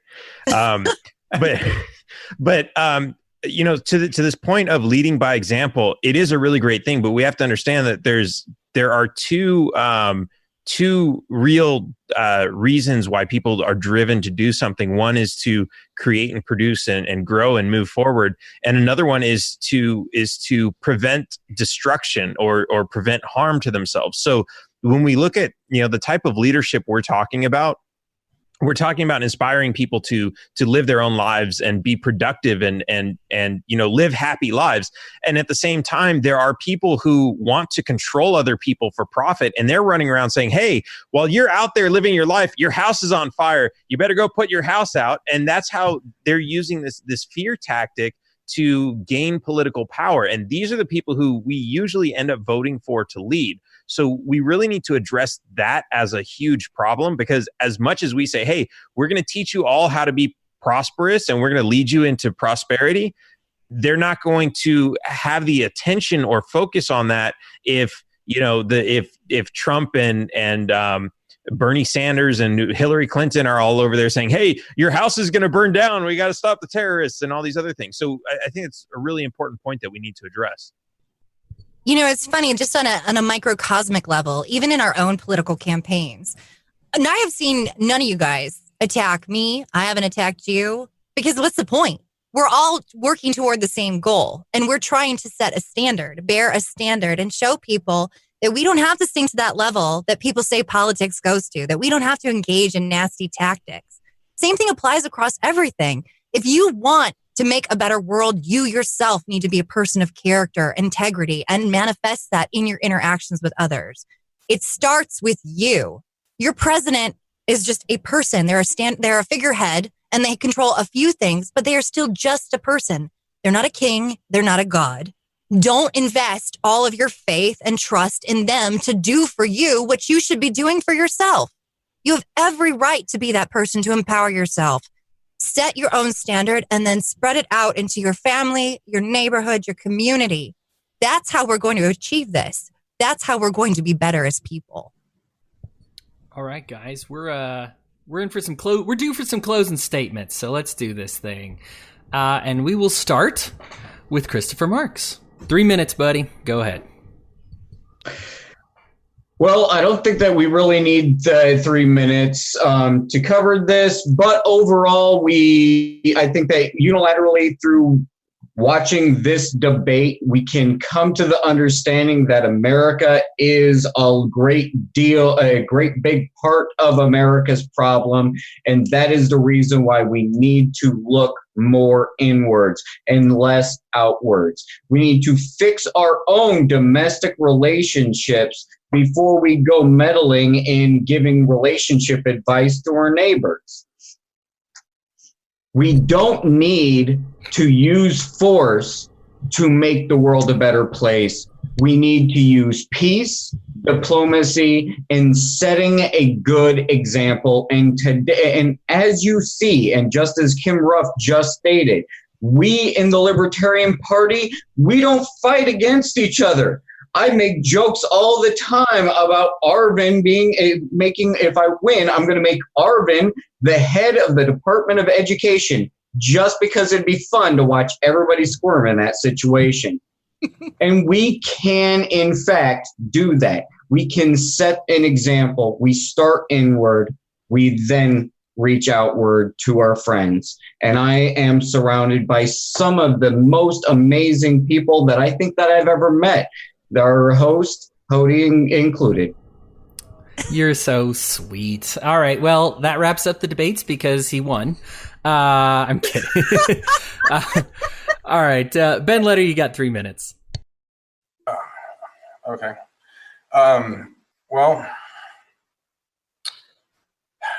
the biggest gap, one of the biggest gaps in our national defense right now is the concept of the militia has become demonized in a lot of sense.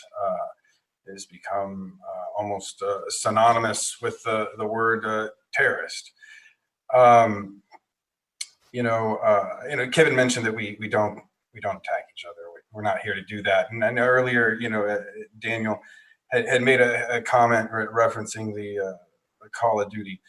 And I don't know if he had a bad experience with some people that said that they were part of the Texas militia or not, but everybody, and I've come across people like that too, but it's because that, I'll tell you this, down in Hurricane Harvey, I met this guy, I don't need to say his name, but he was a retired Marine colonel, and he was currently a foreign service officer that protected foreign embassies. And I got into a conversation with him, and I said, you know what, man, if guys like you were leading the militia, it wouldn't be such a joke. They wouldn't be able to paint it in the way that they do. And the reality is, the concept of that militia lives everywhere. It's in your volunteer fire departments. It's in your volunteer police. It's in volunteers of all different kinds, ham radio operators. There's all kinds of ways to get involved in that. It's not about running around in the woods with a gun. That's hardly something the militia has ever had to really do much of. I suppose, it could happen. And those are that's the fun training, but that's, usually end up dealing with a hurricane or some other type of natural disaster. So I definitely encourage people to get involved in that. But yeah, I guess that's about my time. So support your local libertarian candidates. Please contribute and donate to them. Consider becoming a local libertarian candidate and running for office. If you want to find out more about my campaign or get involved, my website's benletter.com. I encourage you to check that out. Promote libertarian media. Libertarian media needs to be taken just as seriously as any other form of media, and check out the rest of these candidates as well. Great. Daniel Behrman, your turn.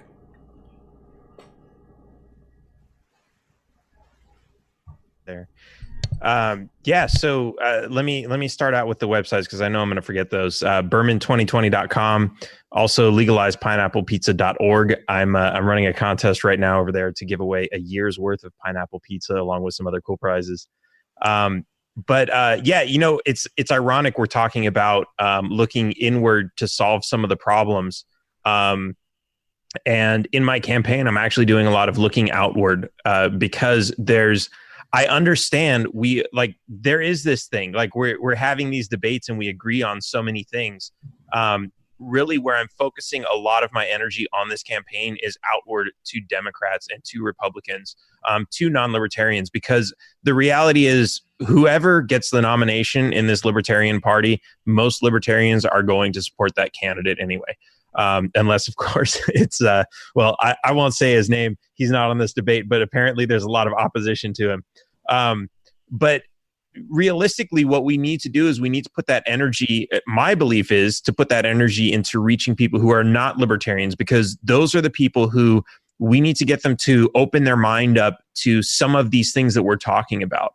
And so this is why a lot of if you don't see a whole lot of me in the libertarian circles, even though I'm all over social media, so you probably can't ignore me, I am reaching out a lot outside of the Libertarian Party, and I have a lot of volunteers and support who came from the Democrat and the Republican Party.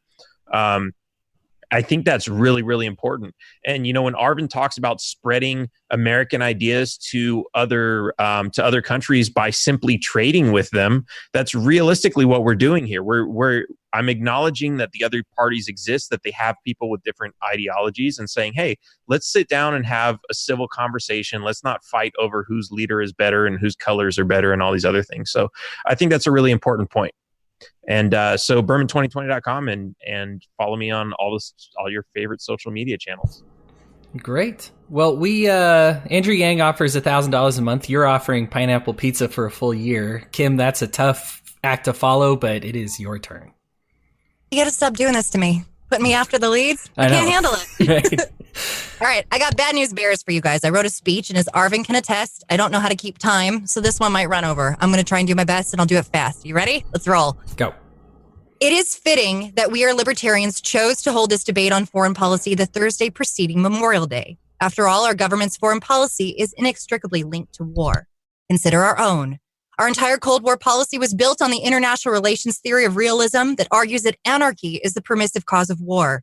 In the aftermath of World War II, we divided the world into three segments. First world, which was U.S. and other democratic nations. Second world, the USSR and other communist nations. And third world, all other nations to presume to be neither and open to influence. And then spent the next 45 years engaging in what we downplayed as military or police action to try and prevent these third world countries from falling under the influence of the Soviet Union. We told our people it was to prevent communism, that communism was a disease and the only way to cure the host was to snuff it out. But that was what we just told people. The truth is much harder to bear.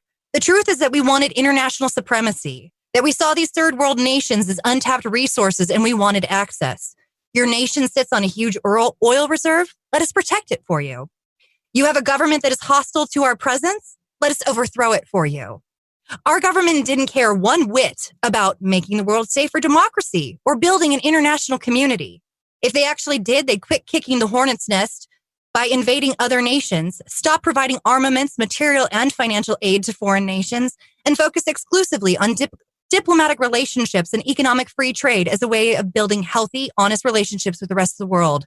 At this very moment, we have 800 overseas bases, troops stationed in 150 different countries, and 7 active wars, including the war in Afghanistan, which has now eclipsed the Vietnam War as the longest continuous war. We have 100 times more movies about World War II, and that only lasted 1/6 of the duration Afghanistan has. Is it because the terrorists hate our freedoms, as George W. Bush said? No, it's because war is profitable and there's a lot of money to be made.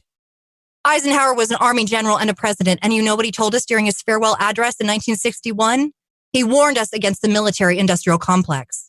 Nearly 30 years earlier, U.S. Marine Corps Major General Smedley Butler warned us that war is a racket. Today, the biggest beneficiaries of the war machine are Lockheed Martin, Boeing, Raytheon, BAE Systems, Northrop Grumman, and General Dynamics. On average, more than 3/4 of their annual revenue comes from defense contracts. 57% of our entire U.S. budget is spent on national defense.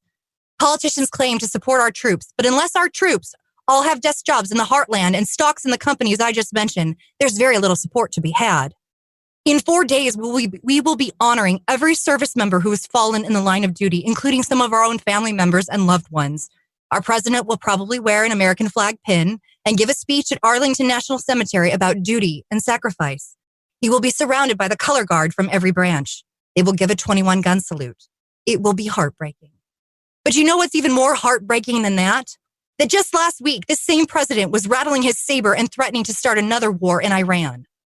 My name is Kim Ruff, and I am running for president of the Libertarian Party, and I support our troops. I will end all foreign wars of aggression, cease providing financial aid to foreign nations, remove our presence from foreign nations, and foster healthy relationships on the international stage through diplomacy and free trade. You can learn more about me and our campaign at ruffphillips2020.com. Time. Awesome. And then that's it, right? No, I'm kidding. Arvin, go ahead. No, shut up. Go ahead. Arvin Vohra, your closing statements. I want to first talk about what I'm going to do if I'm elected. I'm going to shut down foreign military bases. I'm going to get the United States out of NATO. The simple fact is today, there is zero chance that Germany is going to attack France. And so I'm going to get us out of NATO, let socialist Europe pay for its own defense, bring their troops home, and cut the military down to whatever is the minimum needed just to protect the United States of America. That might be nothing at all. But I want to take a moment to speak to those of you who are considering enlisting, the young men and young women who are considering enlisting in the United States military. The military has lied to you. They've told you that being part of the military is a rite of passage or a trial by fire. In my new book, Pull Out, I negate that bizarre myth. The rite of passage between childhood and adulthood tells you what kind of adult you're going to be. And ask yourself this: do you want to be an adult that has no moral decision-making of your own? Do you want to be an adult who somebody else makes the decisions for you? Do you believe that adulthood is nothing but following orders, no matter how horrific, no matter how morally bereft, no matter how wrong? Is that what the kind of adult you want to be? I think we all know the answer, that none of us want to be that kind of supposed adult. If you want to be the person that you're meant to be, you need to choose what kind of person that is. And this is not just for people who want to enlist in the military. Kim Ruff pointed out those who work for companies like Raytheon, Lockheed Martin, Northrop Grumman. If you're an engineer, if you're a marketer, a computer programmer, you can do better than that. You can set a better standard than that. You can refuse to be part of the enemy. You can refuse to be part of the military welfare complex. The simple fact is this: if we refuse to be part of their machine, as so many GIs did back in Vietnam, when they just simply stopped following immoral orders. If we can refuse to be part of that, we can change American foreign policy. In my own business, every year we make the difficult decision to refuse all military contracts. And that means those contracts, each of those contracts would mean that I would make many times per year what I currently do. And I would rather make less money and be able to look myself in the mirror than become a millionaire overnight in the service of something that I despise. And that is a choice that each one of us can make. I want to speak briefly about foreign aid. Foreign aid needs to go. It's unpopular and it's ineffective. And the simple fact is this: if you stop enlisting, if we all stop working for the military, if we stop funding these horrific dictatorships overseas through foreign aid, we can let the people of different countries make their own choices. And those are good people, just like most Americans are good people. I'm Arvin Vohra. I'm running for president to end NATO, to leave NATO, to shut down foreign military bases, to use trade and not war, and to create an atmosphere of peace and prosperity. Learn more about me at votevohra.com. Awesome. Thank you so much, candidates, for your time. I know that this is... Did you let Chris speak? You did, didn't you? Yeah. Okay, I'm sorry. Chris started. I'm being fair. That's right. I remember. I'm sorry. I've tried to cut him off before, but yeah, it's all good. Candidates, thank you so much for your time. I appreciate it. Chris, you had a birthday this week. Happy birthday, buddy. And yeah, and we're just we're so grateful for you guys for making the time to make this happen. I know there's a trail to hit. And we appreciate you having this be part of your trail. These debates have been awesome. Audience, please share this around. Let us know what you think. Good, bad. All the candidates respond to everything is from what I've seen. So just share it around, get the word out there, let people know what's going on. And that's everything. Thank you so much for tuning in. And candidates, we'll see you in another couple of weeks. We got another good debate around the corner. And we'll see you then. Until then, keep fueling the fires of liberty.